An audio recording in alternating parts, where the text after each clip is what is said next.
पूर्वी, सब कुछ उठा लो। विनीत,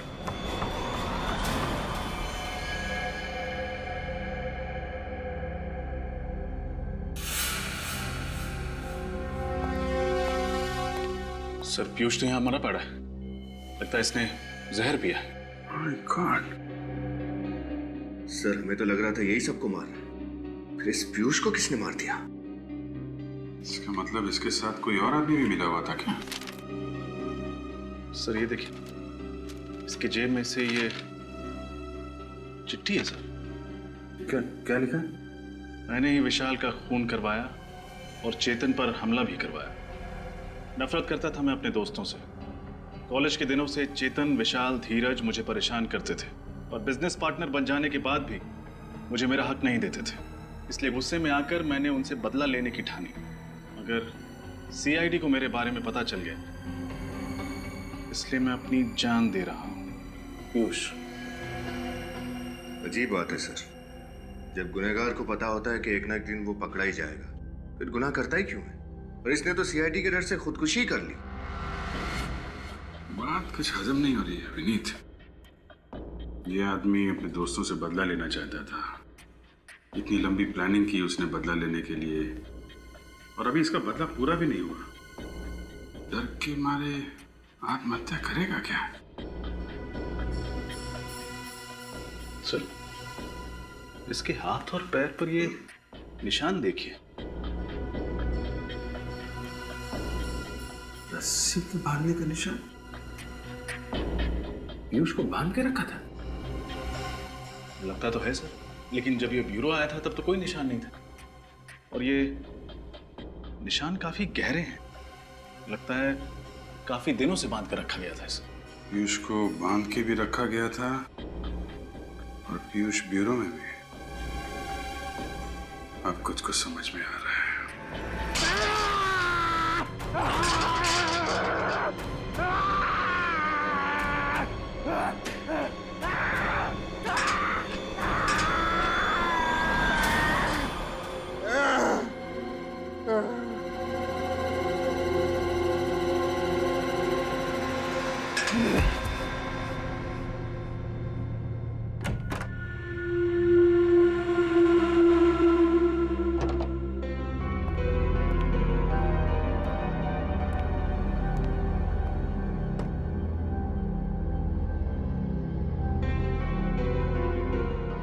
हैप्पी एनिवर्सरी प्रीति।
क्या बात है प्रीति,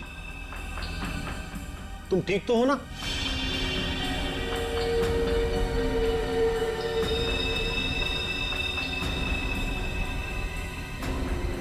तुम कुछ बोलती क्यों नहीं?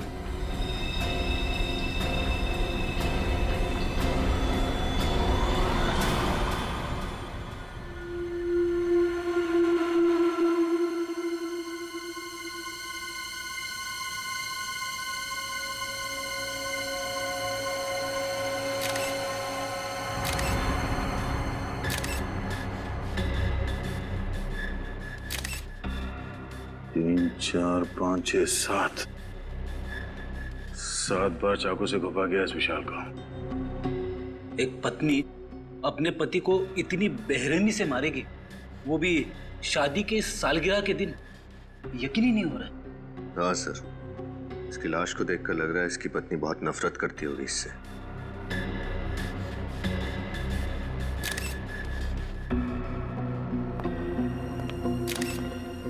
आप लोग कौन है विशाल के? हम लोग दोस्त हैं सर। दोस्त? कब से जानते हो तुम विशाल और प्रीति को? सर हम उन्हें कॉलेज टाइम से जानते हैं सर। इन दोनों के बीच रिश्ते कैसे हैं, संबंध कैसे थे? सर वो एक दूसरे से बहुत प्यार करते थे। आज तक कभी उन्होंने एक दूसरे से ऊंची आवाज में भी बात नहीं की थी।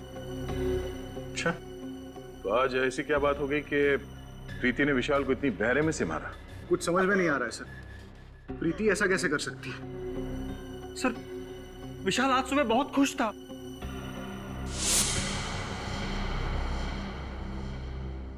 हैप्पी एनिवर्सरी प्रीति। मैं दुनिया का सबसे खुशनसीब पति हूं जो मुझे तुम्हारे जैसी बीवी मिली। काश आने वाले हर जन्म में तुम मेरी ही बनकर रहो। क्या बात है, बीवी की फोटो के साथ इतनी रोमांटिक बातें हो रही है। अबे साथ में होती होगी तो ये जनाब तो शायर बन जाते होंगे। यार ये तो बहुत गलत बात है। दरवाजा खटखटा के आना चाहिए था ना। अच्छा, तुम लोगों ने मेरी सारी बातें सुन ली। अरे सुन ली तो क्या हुआ, तू हमारे कॉलेज का दोस्त है यार, लंगोटिया यार। और प्रीति को इम्प्रेस करने के तरीके हम ही से तो पूछता था। भूल गया? कैसे भूल सकता हूँ यार, मेरे घोड़ी चढ़ने का श्रेय तुम लोगों को ही तो जाता है। वो बात तो है, और इसीलिए आज हमें पार्टी चाहिए। हाँ पार्टी? हाँ, तेरी वेडिंग एनिवर्सरी की पार्टी यार। यार प्रीति से पूछना पड़ेगा। क्या बात कर रहा है यार, उसे पूछने की क्या जरूरत है। अरे सरप्राइज दे देते हैं उसको, वो खुश हो जाएगी। आइडिया तो अच्छा है, ठीक कह रहा तू। मैं भी कुछ ऐसा ही सोच रहा था। है ना? तो आज रात 10 बजे पार्टी पक्की। Done done done done done. और फिर जब हम अंदर घुसे तो हमने देखा विशाल जमीन पे पड़ा हुआ था और प्रीति उसके पास बेहोश थी। और हाँ, प्रीति के हाथ में एक चाकू था, खून से सना हुआ।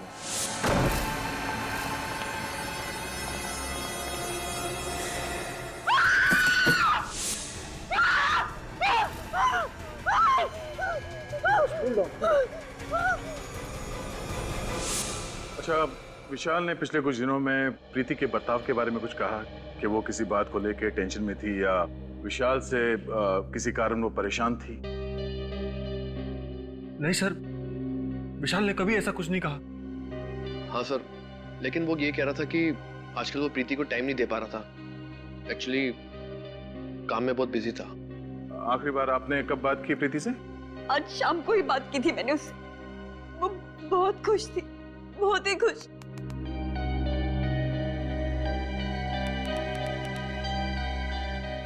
सर, प्रीति, प्रीति, प्रीति, क्या हुआ था यहाँ पे? प्रीति, तुम ठीक हो? हमारी आवाज सुनाई दे रही है तुम्हें?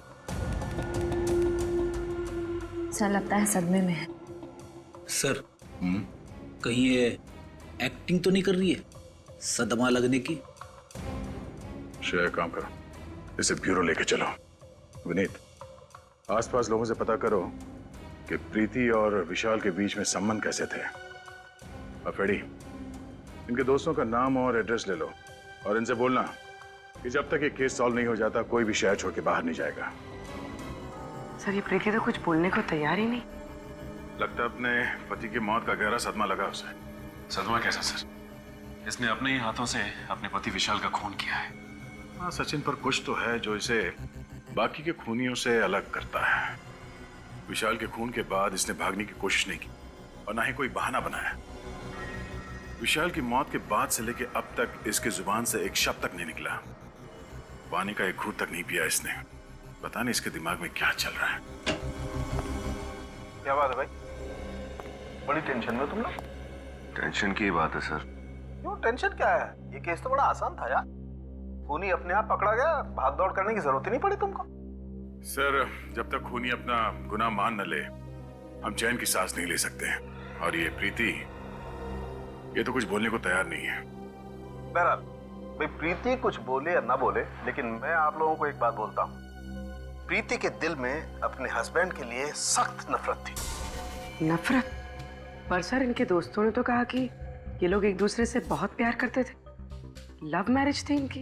लव मैरिज थी या अरेंज मैरिज थी मुझे नहीं मालूम, लेकिन विशाल के शरीर पर जो चाकुओं के घाव हैं, उससे साफ पता लगता है कि प्रीति के दिल में विशाल के लिए सख्त नफरत थी।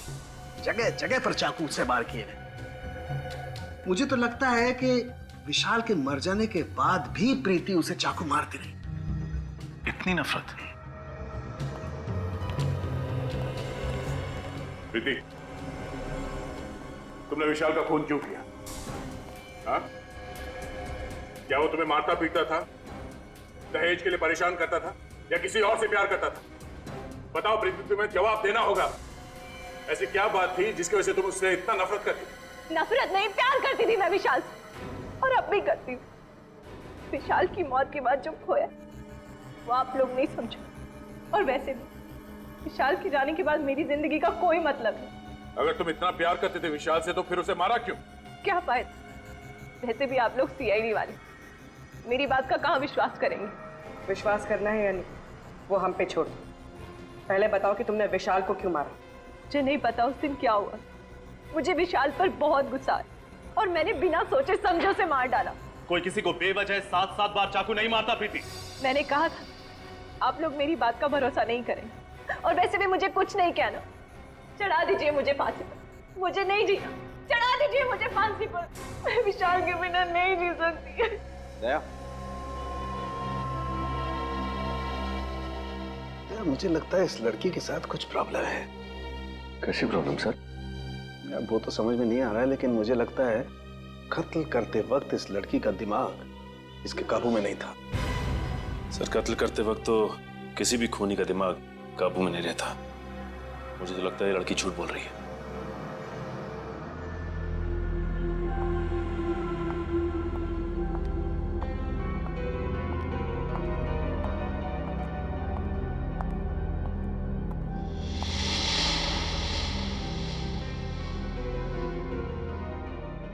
आ गई तू?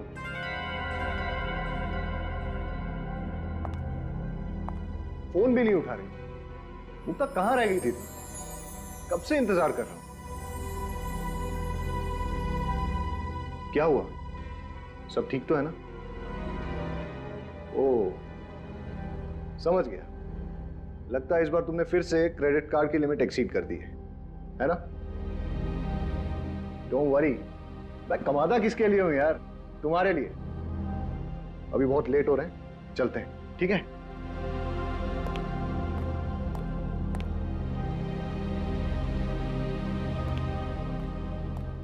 चलो, कम कम।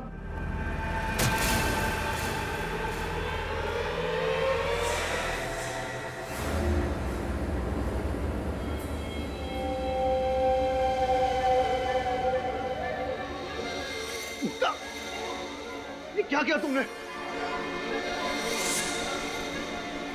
क्या कर रही हो ये?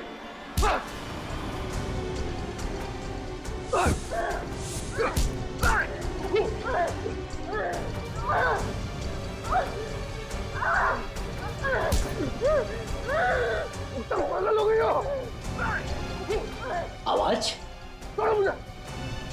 उठाओ! सिक्योरिटी!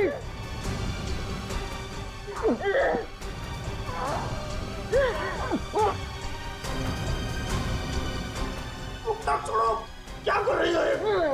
मैं क्या कर रही हूँ? अरे छोड़िए, आप क्या कर रही हैं? अरे छोड़िए मैडम। ठीक तो है ना सर? मुक्ता, ये क्या कर रही हो? पागल हो गई हो? होश में आओ!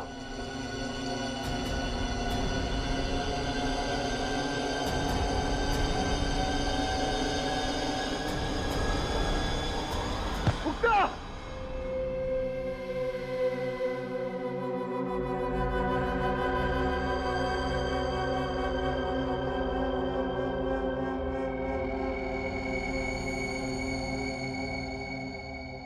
मुक्ता, अब कैसी हो तुम? मुझे माफ कर दो चेतन। पता नहीं मुझे क्या हो गया था जो मैंने तुम्हारे साथ ऐसा बर्ताव किया।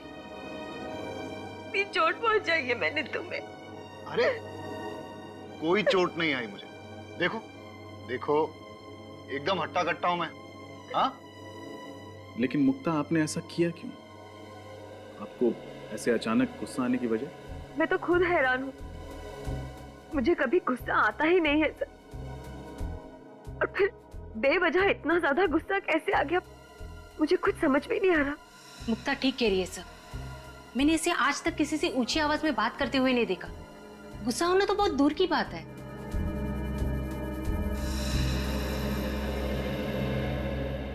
तो आप दोनों का कहना है कि आप लोगों ने अपने अपने पतियों पे इसलिए हमला किया क्योंकि आप लोगों को अचानक उन दोनों पे बहुत तेज गुस्सा आने लगा। फिर हैरानी की बात यह है कि आप दोनों के पास कोई ठोस वजह नहीं थी उनसे गुस्सा होने की, राइट? जी हाँ सर, पता नहीं मुझे क्या हो गया था। वो तो शुक्र है भगवान का कि चेतन को कुछ हुआ नहीं, वरना मैं अपने ही हाथों अपने आप को विधवा कर लेती। 2 दिनों के अंदर ऐसे 2 हादसे होना कोई इत्तेफाक तो नहीं हो सकता। जरूर कोई बड़ा कारण है इसके पीछे जो इस वक्त हमें दिख नहीं रहा। और इस बात के तह तक पहुंचने के लिए हमारा ये जानना बहुत जरूरी है कि उस दिन आप लोगों ने क्या क्या किया था। सर, उस दिन विशाल ने मुझे सुबह उठाया, मेरे लिए ब्रेकफास्ट बनाया, मुझे बहुत पैम्पर कर रहे थे क्योंकि हमारी एनिवर्सरी थी उस दिन। फिर उनके ऑफिस जाने के बाद मैं तैयार होकर बाजार गई। वहां मैंने विशाल के लिए एनिवर्सरी गिफ्ट खरीदा। उन्हें म्यूजिक बहुत पसंद था, इसलिए मैं उनके लिए स्पीकर्स लेकर आई और फिर मैं घर चली आई। अच्छा ये बताइए, उस दिन आपने बाहर कुछ खाया था? नहीं, मैंने लंच घर पर ही किया था। उसके बाद क्या हुआ? उस दिन जब मैं घर वापस आई तो दरवाजे पर एक गिफ्ट पार्सल पड़ा था और उसमें लाल रंग के जूते थे जिस पर विशाल ने एक नोट लिखा था, हैप्पी एनिवर्सरी। उसके बाद मैं विशाल के घर आने का इंतजार करने लगी। खुद को संवारने लगी, विशाल की पसंदीदा साड़ी पहनी और उसके वो भेजे हुए जूते पहने।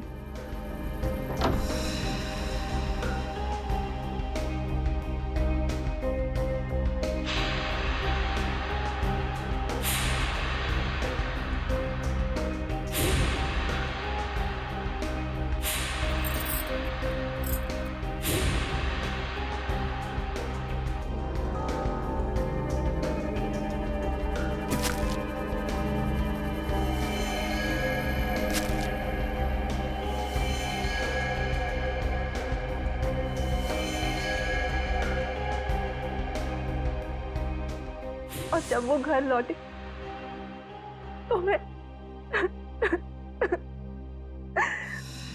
और मुक्ता जी, आपने क्या किया था उस दिन? सुबह होते ही मैं और चेतन घर से निकल पड़े। वो अपने ऑफिस चले गए और मैं अपने बैंक का काम खत्म करके मार्केट में ही घूमने लगी। फिर मैं एक जूते की दुकान में गई। ये बिल्कुल नया स्टॉक है मैम, आपको जरूर पसंद आएगा। ये है तो बहुत प्यारे, लेकिन क्या आपके पास इनमें लाल कलर है? नहीं मुक्ता जी, लाल कलर के जूते आउट ऑफ स्टॉक है। भाई साहब, मैं पार्टीज में ना सिर्फ लाल कलर पहनती हूँ, मंगा दीजिए ना। अरे क्यों नहीं मुक्ता जी, आपके लिए क्यों नहीं मंगवाऊंगा। मुझे शाम तक का वक्त दीजिए, मैं लाल कलर का जूता आपके घर पे भिजवा दूंगा। ठीक है, लेकिन 4 बजे तक भिजवा दीजिएगा। ओके? वही जूते पहन के मैं चेतन के ऑफिस गई और फिर ऑफिस। अच्छा ये बताइए कि आपने बाहर कुछ खाया पिया था क्या? जी हाँ, मैंने और चेतन ने लंच बाहर ही किया था। पूर्वी, इन दोनों को अंदर ले जाओ। आई।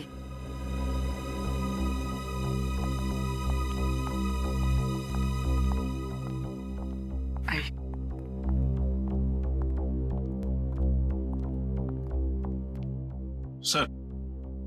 दोनों कहानियों में एक चीज कॉमन है, लाल जूते।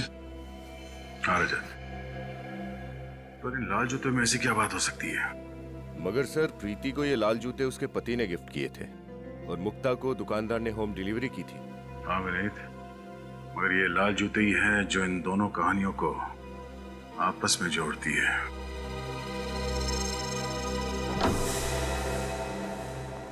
घर की अच्छी तरह से तलाशी लो, देखो लाल जूते कहीं मिलते हैं क्या।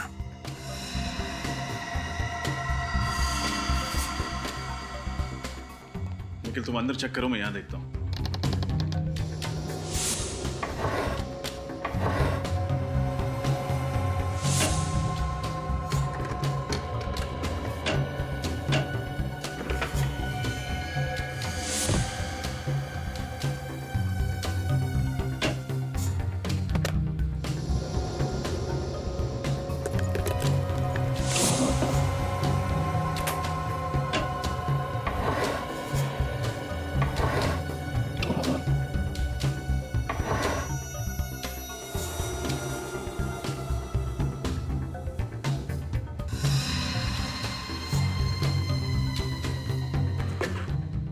यहाँ तो कोई लाल कलर की लेडीज शू नहीं है।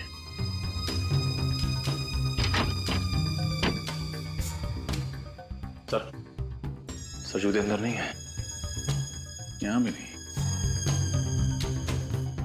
चेतन, जूते कहाँ हैं? यहीं कहीं होने चाहिए सर। यहीं कहीं होने चाहिए, तो हैं कहाँ? नहीं सर, यहाँ पे तो नहीं है। सर, बेडरूम में भी जूते नहीं मिले। सर यहाँ भी नहीं मिले।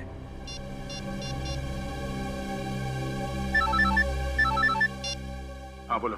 हमने मुक्ता के घर को अच्छी तरह छान लिया, जूते नहीं मिले। इसका मतलब साफ है कि गड़बड़ उन जूतों में ही है, इसलिए हमारे पहुंचने से पहले खूनी ने वो जूते गायब कर दिए। ये लाल जूते गए तो कहाँ गए? सर, ये केतु है, मुक्ता जी के घर यही गया था जूते देने। सर, मुझे कुछ नहीं मालूम सर, मैं तो सिर्फ जूते देकर वापस आ गया था सर। थोड़ा याद करके बता, जब तुम मुक्ता को उसके जूते देने जा रहे थे तो रास्ते में कुछ हुआ? शायद तुमने थोड़ी देर के लिए जूतों को लावारिस छोड़ दिया, या फिर किसी ने उन्हें बदल दिया, कुछ अलग, कुछ अजीब, कुछ भी।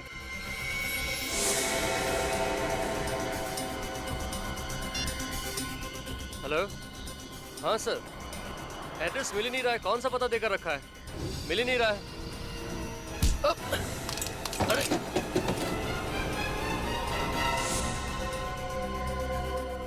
तो इसका मतलब जो आदमी केतु से टकराया उसने जूते बदल दिए? हो सकता है पंकज, और अगर जल्दी ही उन खूनी जूतों का राज पता नहीं चला तो शायद कुछ और पति मारे जाएंगे अपनी पत्नियों के हाथों।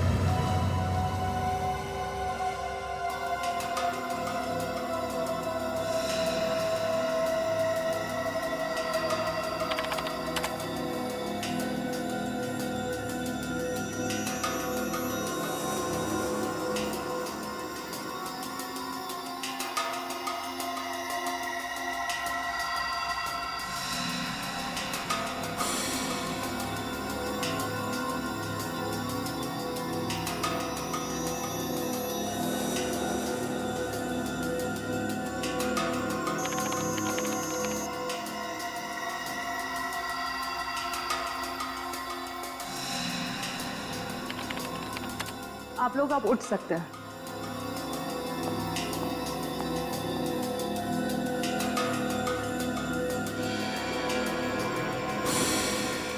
ओ, ये चक्कर है। क्या चक्कर है डॉक्टर साहब? अभिजीत, मुझे खूनी का पता लग गया। कौन है सर? जूते।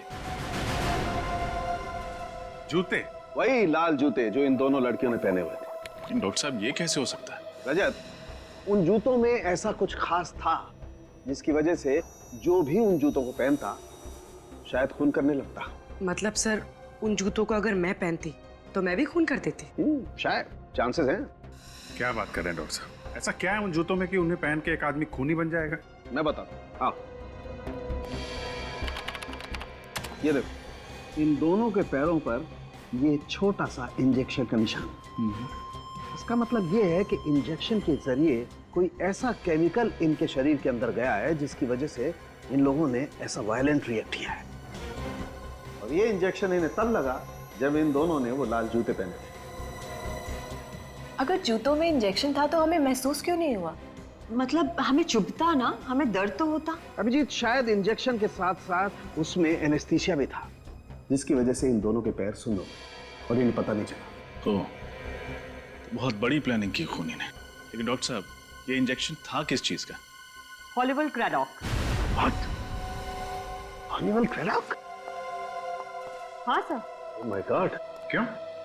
ऐसा क्या है इस केमिकल में? ये एक ऐसा केमिकल है अभिजीत जो अगर इंसान के शरीर में चला जाए तो उसका ब्लड प्रेशर बहुत हाई हो जाता है, उसके दिमाग में तूफान मचने लगता है, उसे इतना ज्यादा गुस्सा आने लगता है कि वो अपने होश में नहीं रहता, बहुत ही हिंसात्मक, वायलेंट हो जाता है, और ऐसी हालत में वो किसी का खून भी कर सकता है। मतलब सर बहुत ही खतरनाक केमिकल है। हाँ मीने, इसीलिए इस केमिकल पर बैन है। कई देशों में तो इस केमिकल को जानवरों पर इस्तेमाल किया जाता है, ये पता लगाने के लिए कि आखिर वो जानवर कितना वायलेंट हो सकते हैं। डॉक्टर साहब, ये बॉडी में जाने के बाद इस केमिकल को कितना टाइम लगता है असर दिखाने में? ज्यादा से ज्यादा 10 मिनट। 10 मिनट? लाल जूते और उसमें ये केमिकल वाले इंजेक्शन। सर एक बात तो तय है, खूनी ने प्रीति और मुक्ता के बारे में अच्छे से रिसर्च की थी। वो जानता था कि मुक्ता का पसंदीदा जूतों का ब्रांड कौन सा है। इतना ही नहीं रजत, खूनी को अच्छी तरह से मालूम था कि कौन सा वक्त सही है उन दोनों के लिए अपने पति विशाल और चेतन को मारने के लिए। हाँ सर, अगर ये खून करने की कोशिश इन लोगों ने उस वक्त की होती जब वहां लोग मौजूद थे, तब शायद इनका प्लान फेल हो जाता। बिल्कुल हो जाता कि वहां पे मौजूद लोग विशाल को बचा लेते। असली खूनी को अच्छी तरह से पता था कौन से वक्त पे इस जुर्म को अंजाम देना चाहिए। सर, ये प्रीति और विशाल का घर में अकेला होना तो समझ में आता है, लेकिन मुक्ता तो चेतन के ऑफिस में गई थी ना, तो उसे कैसे पता चला कि चेतन ऑफिस में किस वक्त अकेला रहने वाला है? इस मुक्ता से ही पूछ लेते हैं। सर, कुछ पता चला ये सब कौन कर रहा था? अभी तक तो नहीं, और आप लोग चिंता मत कीजिए, बहुत जल्दी असली गुनहगार हमारे सामने होगा। मुक्ता जी, एक बात बताइए, आप ठीक उसी वक्त कैसे पहुंची चेतन के ऑफिस में जब वो बिल्कुल अकेला था? सर, मैं तो 4 बजे जाने वाली थी, लेकिन इनका फोन आया था कि मैं 4 बजे ना जाके 6 बजे जाऊं। ये मीटिंग में बिजी थी। मतलब चेतन ने तुम्हें खुद 2 घंटे देरी से आने के लिए कहा? क्या कह रही हो मुक्ता? मैंने तुम्हें ऐसा कोई फोन नहीं किया था। मैं तो खुद हैरत में था कि इसे आने में इतनी देर क्यों हुई। अगर आपने फोन नहीं किया तो फिर किसने किया?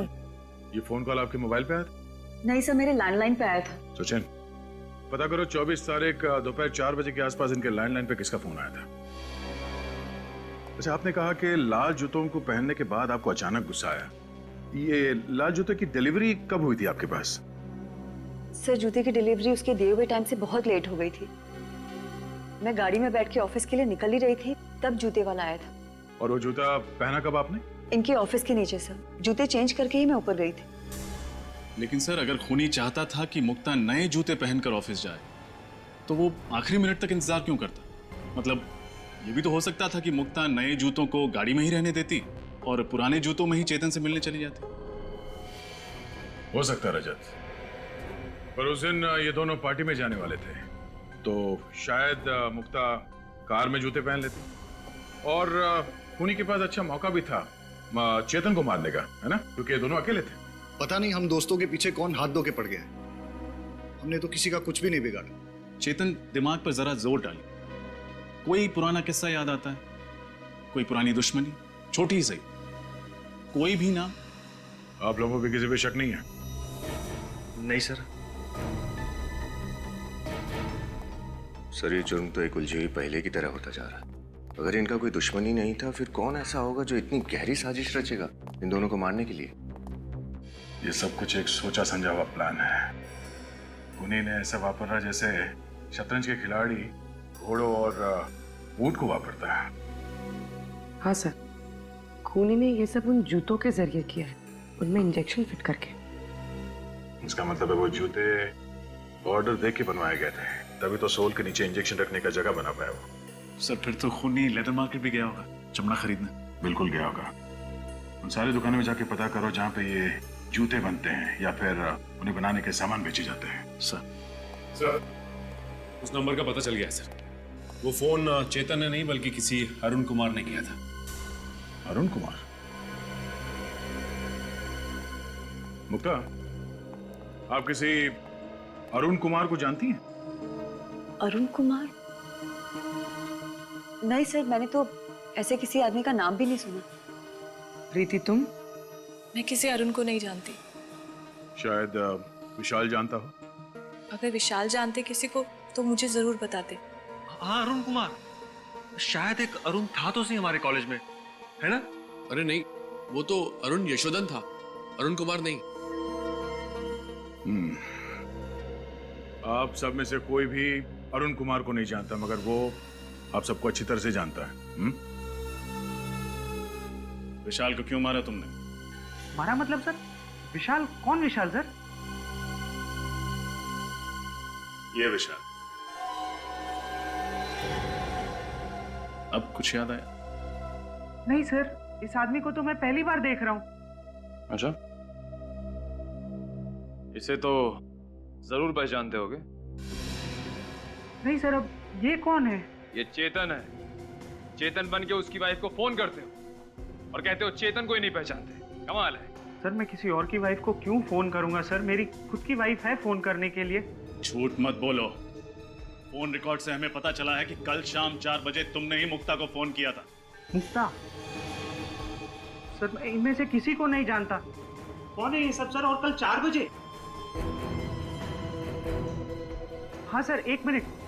मैं कल शाम को 4 बजे बाजार गया था और एक आदमी ने मुझसे फोन मांगा था एक कॉल करने के लिए। एक आदमी को दिया था फोन कॉल करने के लिए।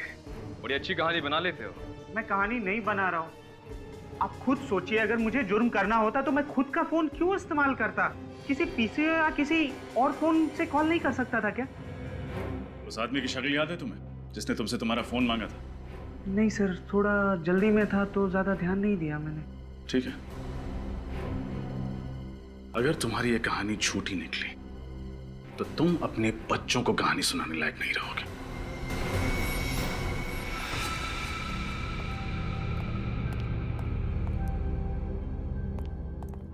क्या हुआ पीयूष? तूने हम लोगों को अचानक क्यों बुला लिया? मुझे तुम लोगों से जरूरी बात करनी है। हाँ बोलना। मुझे लगता है वो वापस आ गया है। What? पागल तो नहीं हो गया तुम? अरे यार मैं ठीक कह रहा हूँ। विशाल ऊपर पहुंच गया। चेतन मरते मरते बचा। इससे पहले कि हम दोनों का टिकट कट जाए, हमें सब कुछ सीआईडी को बता देना चाहिए। दिमाग तो नहीं खराब हो गया तेरा? अगर सीआईडी को इस बात की भनक भी लग गई ना, तो तू सोच नहीं सकता वो हम लोगों का क्या हाल करेंगे। अरे यार, जो होगा देखा जाएगा। यूं बेमौत मरने से तो अच्छा ही है ना। देख, अगर तूने सीआईडी को बताने की बात भी की ना, तो वो वापस आया हो या ना आया हो, मैं तुझे जरूर मार डालूंगा। अरे मुझे बचा ले यार। मैं पागल हो रहा हूँ, पागल। मेरा दिमाग फट रहा है, दिमाग। मैं मरना नहीं चाहता। मैं मरना नहीं चाहता। मैं जीना चाहता हूँ। मैं जीना चाहता हूँ। पीयूष, तू घबरा मत। कुछ नहीं होगा हम लोगों को। सब ठीक हो जाएगा। डोंट वरी, हम तेरे साथ हैं ना। मैं मरना नहीं चाहता हूँ। मैं जीना चाहता हूँ। मैं मरना नहीं चाहता। मैं मरना नहीं चाहता। Please help me. Come.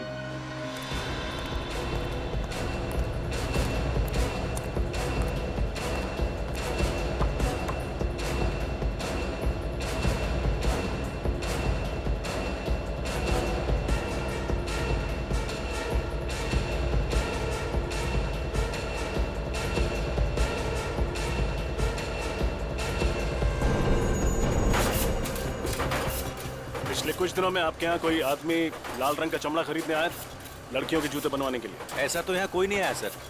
Sir आया था, मैनेजर साहब से मिला था। काफी कम लेदर चाहिए था उसे, वो भी लाल रंग का ही चाहिए था साहब। कौन था वो? चेहरा याद है उसका? मुझे तो नहीं साहब, मैनेजर साहब को याद होगा। ये मैनेजर कहाँ, बुलाओ जरा उसे। मैनेजर साहब छुट्टी पे गए हैं। छुट्टी पे गया? फोन लगाओ उसे, बोलो सीआईडी ने ब्यूरो में बुलाया स्केच बनवाने के लिए।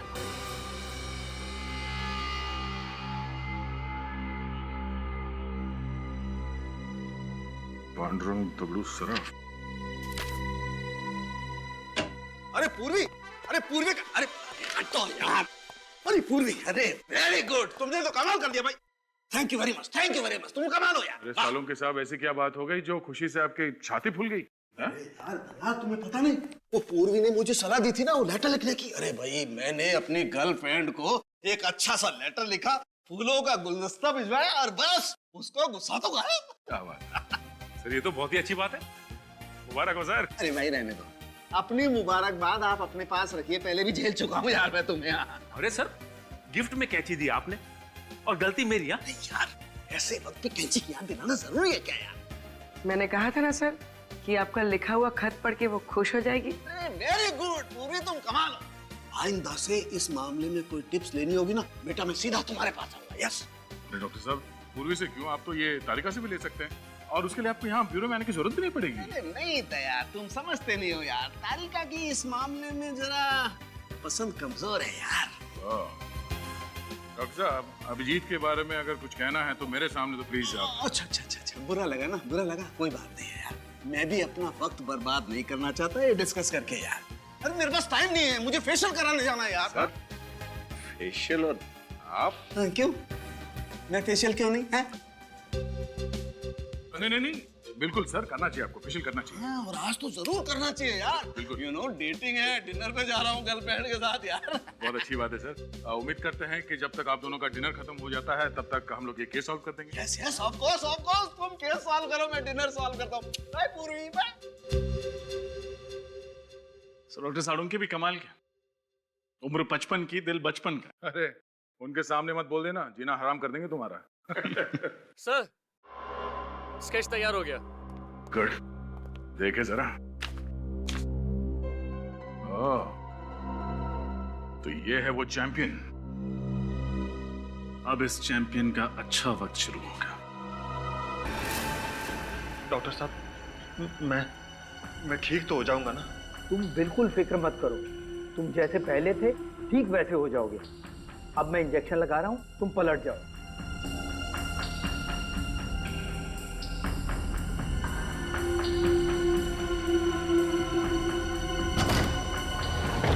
कौन हो तुम लोग? सीआईडी, पीछे हटो। चेहरा बदलवाया जा रहा है, हैं? चेहरा चाहे पीयूष का हो या अमित का, अंजाम तो फांसी ही है। ये क्या बकवास कर रहे हैं आप लोग? ऐसी कोई बात नहीं है, जाने दीजिए मुझे। कहाँ जा रहे हो? चेहरा नहीं बदलवाओगे? हाँ, मैं पीयूष नहीं, अमित हूँ, अमित। अमित, यही है ना तुम्हारा असली चेहरा?